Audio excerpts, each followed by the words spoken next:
Hi అందరికీ నమస్తే। ఈ ఆలయం వచ్చేసి శ్రీ వీరభద్రేశ్వర స్వామి ఆలయము। ఈ ఆలయం వచ్చేసి సంగారెడ్డి జిల్లా రైకోడ్ మండల్ రైకోడ్ అనే గ్రామంలోనే ఉన్నది।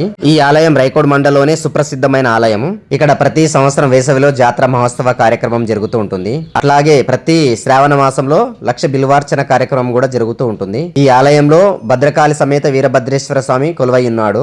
ఈ వీరభద్రేశ్వర స్వామి సాక్షాత్తు పరమేశ్వరుని యొక్క అంశ।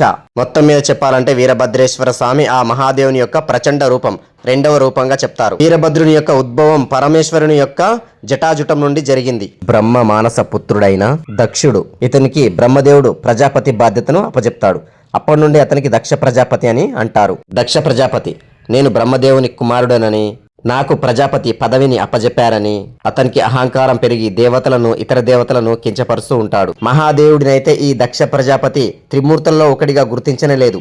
ప్రతి సందర్భంలో మహాదేవుణ్ణి దక్ష ప్రజాపతి అవమానిస్తూనే ఉంటాడు। మహాదేవునితో వివాహ నిమిత్తం ఆదిశక్తి దక్ష ప్రజాపతి యొక్క కుమార్తెగా జన్మనిస్తుంది। శివుడితో వివాహం చేసుకోవడం కోసమే నీ కడుపున జన్మిస్తున్నానని స్పష్టంగా దక్ష ప్రజాపతికి ముందే చెప్తుంది। కానీ శివుని పైన ఉన్న కోపంతో ఆదిశక్తి తనకు చెప్పిన మాటలను పూర్తిగా మర్చిపోతాడు। అలా ఆదిశక్తి సతీదేవి రూపంలో దక్ష ప్రజాపతికి జన్మిస్తుంది। సతీదేవి మనస్సులో శివుని పట్ల మొదటి నుండే ద్వేషాన్ని నూరిపోస్తూ పెంచుతూ ఉంటాడు। ఎంత ద్వేషాన్ని నూరిపోసిన సతీదేవి మహాదేవుని పట్ల ఆకర్షితురాలు అయ్యేది। అలా సతీమాత పెరిగి పెద్దదవుతుంది।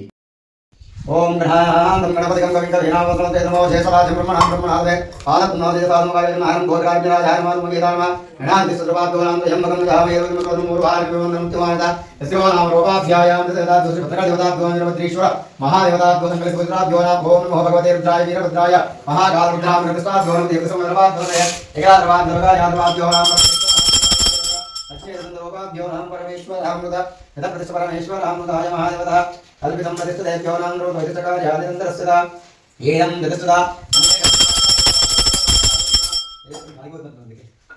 వివాహాన్ని ఆపడానికి దక్షుడు ఎంత ప్రయత్నించినా ఆపలేకపోతాడు। చివరికి వివాహం అనేది జరిగిపోతుంది। కొన్ని రోజుల తర్వాత దక్ష యజ్ఞాన్ని దక్షుడు ప్రారంభిస్తాడు। యజ్ఞానికి అందరిని ఆహ్వానించి పరమేశ్వరుని మాత్రం ఆహ్వానించాడు। మహాదేవుడు చెప్పినా వినకుండా సతీదేవి ఆ యజ్ఞానికి వెళ్దామని శివునితో వాదిస్తుంది।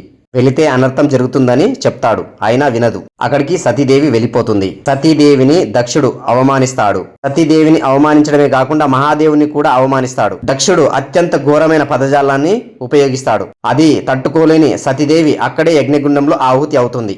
అప్పుడే మహాదేవుడు తన జటాజుటాన్ని తీసి నేల కొడతాడు। అలా నేలకేసి కొట్టగానే వీరభద్రుడు ఉద్భవిస్తాడు। అప్పుడు మహాదేవుడు వీరభద్రునికి ఆదేశిస్తాడు, పూర్తిగా అందరినీ భస్మం చేయమని చెప్తాడు। దక్షుని యొక్క అనుచరులందరినీ ముందుగా హతమార్చి ఆ తర్వాత దక్షిణి యొక్క తల నరికి యజ్ఞగుండంలో పడేస్తాడు। వీరభద్రుడు ఎవరో కాదు, మహాదేవుని యొక్క అంశ, మహాదేవుని యొక్క ప్రచండ రూపం, మహాదేవుని యొక్క రెండవ రూపం। ఓం నమః శివాయ।